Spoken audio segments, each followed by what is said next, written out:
স্বাগত ডিবিসি সংবাদে আপনাদের সাথে আছি অর্ঘমিত্রা তরফদার। এবার জানাবো খবরের বিস্তারিত। ফিলিস্তিনিদের ওপর ইসরায়েলের নিষ্ঠুরতার প্রতিবাদে আয়োজিত মার্চ ফর গাজা কর্মসূচিতে লোকজন জড়ো হতে শুরু করেছে। প্যালেস্টাইন সলিডারিটি মুভমেন্ট বাংলাদেশ এই কর্মসূচির আয়োজন করেছে। কর্মসূচিতে বিভিন্ন রাজনৈতিক দল ছাড়াও সর্বস্তরের মানুষ অংশ নেবেন বলে জানিয়েছে আয়োজকরা। শাহবাগ থেকে মানিক মিয়া অ্যাভিনিউ পর্যন্ত এই মার্চ হওয়ার কথা ছিল, কিন্তু নতুন সিদ্ধান্ত অনুযায়ী বেলা ৩টায় সোহরাওয়ার্দী উদ্যানে গণজমায়েত হবে। যাত্রা হচ্ছে না মানিক মিয়া অ্যাভিনিউ অভিমুখে।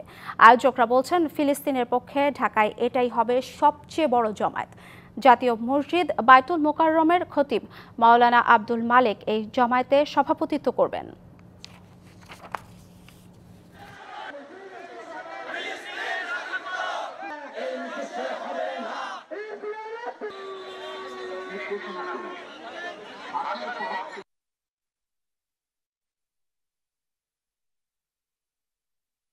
গাজা কর্মসূচির আরও খবরাখবর জানাতে যুক্ত হচ্ছেন সহকর্মী ইকবাল অনেক সার্বিক পরিস্থিতি সম্পর্কে জানাবেন।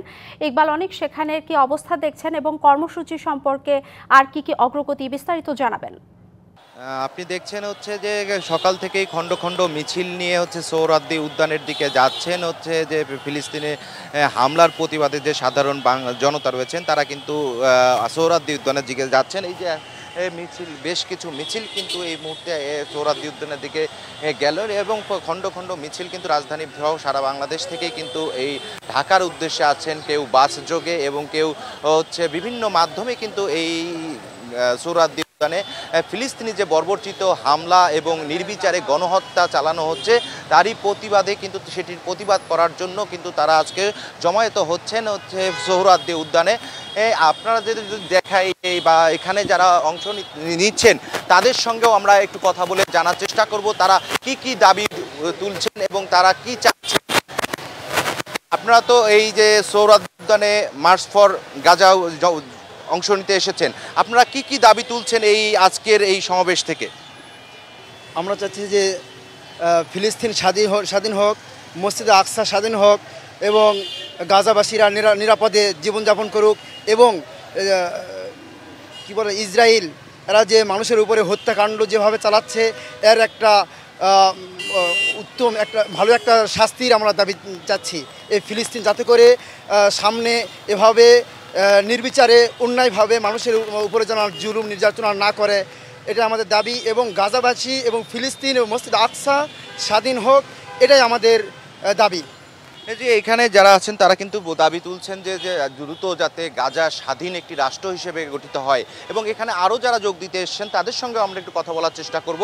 তো এই যে আপনার দীর্ঘ সময় থেকে গাজাবাসীর উপর ইসরায়েল হামলা চালাচ্ছে, তো এটা কেন বিশ্ববাসী এক হচ্ছে না? মুসলিম জনতারা কেন এক হচ্ছে না? বিশ্বের যত মুসলিম আছে, তো আপনারা এটা দেখে থাকবেন বিশ্বের যে ক্ষমতাধর যে রাষ্ট্রগুলো রয়েছে, যাদের কাছে পারমাণবিক শক্তি রয়েছে, সাজান আমেরিকার কথাই আমরা বলতে পারি, সরাসরি তাদের মদতে ইসরায়েল সহ যারা আছে ইহুদি রাষ্ট্রগুলা তারা সহযোগিতা পাচ্ছে। এর কারণে আমরা মূলত জানি যে ফিলিস্তিনের রাষ্ট্রটার নিজস্ব ভূখণ্ড, কিন্তু এখানে দখলদার বাহিনী হচ্ছে ইসরায়েল।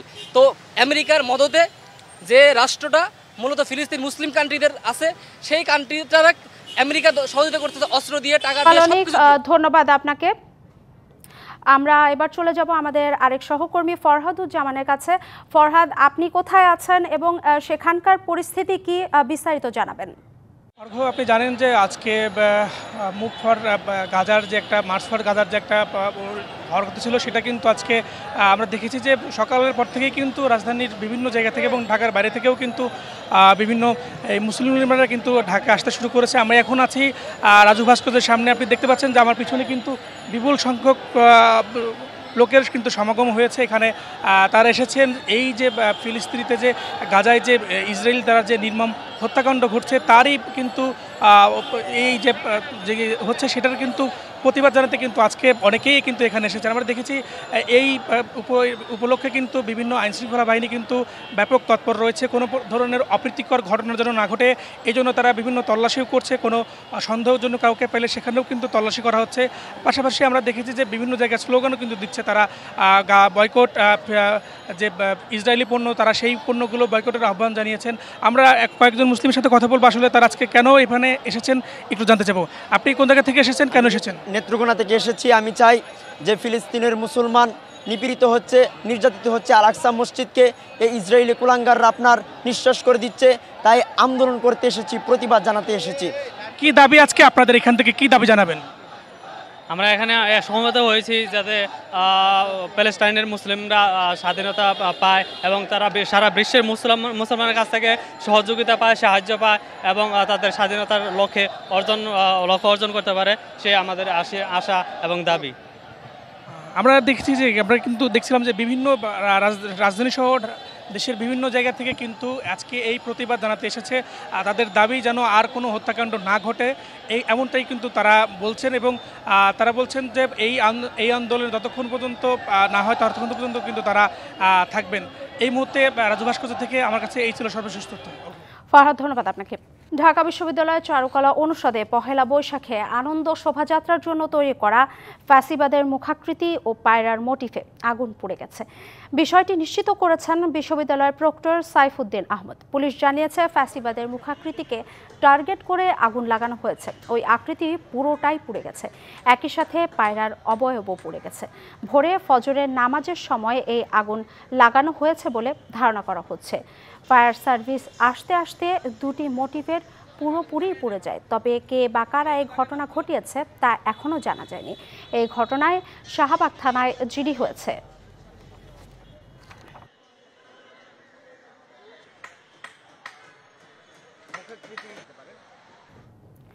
বৈশাখীর বর্ণিল রঙে বর্ণিল পাহাড়, নদী, ছড়া, ঝর্ণায় ফুল ভাসিয়ে শুরু হয়েছে আনুষ্ঠানিকতা।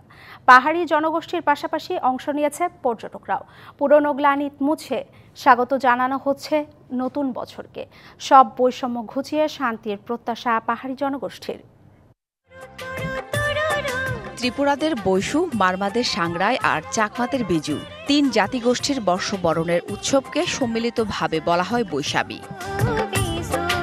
বান্দরবানের সাঙ্গু নদীতে ফুল ভাসিয়ে শুরু হয় চাকমাদের বিজু এবং তঞ্চঙ্গাদের বিশু উৎসব। ঐতিহ্যবাহী পোশাক পরে নদীর তীরে আসেন লোকজন। নানান জাতের ফুল দিয়ে সাজানো কলাপাতায় গঙ্গাদেবের উদ্দেশ্যে ভাসিয়ে দেন ফুল।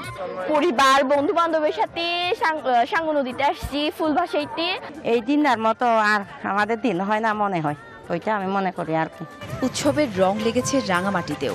রাজবাড়ীঘাট, গর্জনতলী, কেরানি পাহাড় সহ বিভিন্ন স্থানে ঢল নামে নারী পুরুষের। কামনা করা হয় মঙ্গল, সুখ ও সমৃদ্ধি। এই দিনে আমরা সবাই মিলে ফুল বাসাই এবং কি তথাগত সম্মুখ সম্বুদের কাছে আমরা প্রার্থনা করি জগতের যাতে সকল বিশ্বের সকল প্রাণী সুখী হয়, এই কামনাই। পুরানো বছরকে বিদায় দেওয়ার জন্য আর নতুন বছরকে বরণ করার জন্য উঠে আসে পাহাড়ি জনগোষ্ঠীর নিজস্ব অধিকার নিয়ে সকলে মিলে দেশ গড়ার প্রত্যয়। বিজু মানে হলো আনন্দ, উচ্ছ্বাস। বিজু মানে মিলন। আমরা সবাই একত্রিত হই যাতে করে পুরাতন বছরের গ্লানি, দুঃখ, কষ্টকে ফেলে নতুন বছরে আশা, প্রত্যাশা। খাগড়াছড়ির চেঙ্গি ও মাইনি নদীর তীরেও দেখা গেছে রঙিন উৎসবের। বন থেকে সংগ্রহ করে নানান জাতের ফুল ভাসিয়ে দেওয়া হয়। পুরনো বছরের গ্লানি ভুলে নতুন বছরের শুভকামনায় ফুল গোজাতে আসি পানিতে। প্রার্থনা করেছি পরিবারের সবাইকে নিয়ে যেন ভালো থাকি। ফুলবিজু মূলত চাকমাদের বর্ষবরণের উৎসব হলেও সম্প্রীতি ও ঐক্যের বন্ধনে তা সার্বজনীন রূপ নেয়। পাহাড়ের এই উৎসব দেখতে আসেন পর্যটকরাও।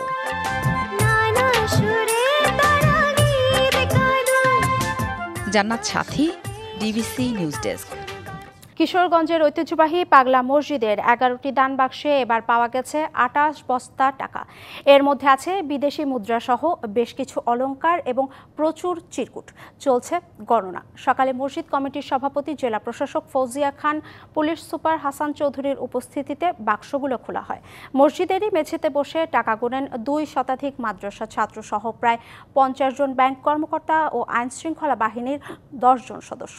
এই মসজিদে মানত করলে মনের আশা পূর্ণ হয়, এমন ধারণা থেকে ধর্ম, বর্ণ নির্বিশেষে সবাই ঐতিহাসিক এ মসজিদে নিয়মিত নানা ধরনের জিনিসপত্র দান করেন।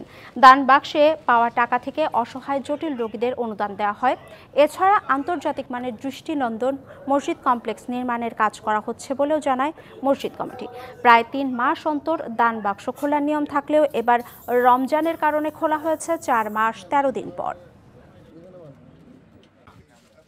ডিবিসি সংবাদে এই ছিল এখনকার মতো। ডিবিসি নিউজের সংবাদগুলো পড়তে ভিজিট করুন dbcnews.tv আর ভিজিট করুন ডিবিসির ফেসবুক পেজ এবং ইউটিউব চ্যানেল। ডিবিসির সঙ্গেই থাকুন।